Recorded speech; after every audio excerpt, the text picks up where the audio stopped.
Siku ya wanaume ni Novemba 19. Kwa hiki ambacho tunaona dunia sasa hivi, ambapo mtoto wa kiume anaonekana kama anaelemewa sasa na nguvu ambayo mtoto wa kike amepewa.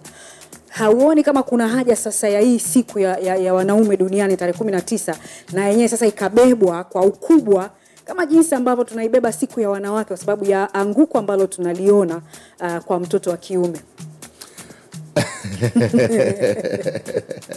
Nalia Oscar, napigwa majukumu, familia, manyanyaso. Mwanaume hahitaji siku maalum ya kusherekewa. Matendo ya mwanaume kwenye jamii akiyafanya sawa sawa yanatosheleza jamii kuweza kumpraise, kuweza kumfurahia, kuweza kumheshimu na kuweza kumuinua. Kwa hiyo kimtazamo, mwanaume hahitaji siku maalum ya kusherekewa. Mwanaume anapaswa kufundishwa majukumu yake na misingi yake kwenye kulea familia, kwenye kukuza jamii, kwenye matendo.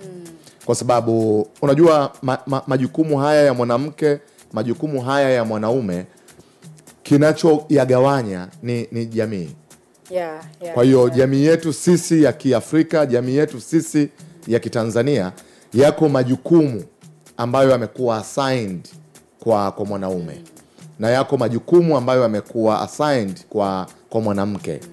Mwanaume akiyafanya sawa sawa haya majukumu yake, hahitaji siku maalum ya kuweza kusherekewa. So I don't know, lakini hayo ni mawazo yangu kwamba mwanaume hahitaji siku, kwamba siku ya wanaume ibebe kwa ukubwa duniani. No, tusherekee, tufanye sherehe kama tunavyofanya sisi wanawake, shughuli na kwa shughuli kwa kweli. Tumrudishe tu kwenye mstari mwanaume aliyepotea. It's true kwamba kwenye jamii yetu ya sasa wapo wanaume waliopotea. Wapo wanaume walio left group.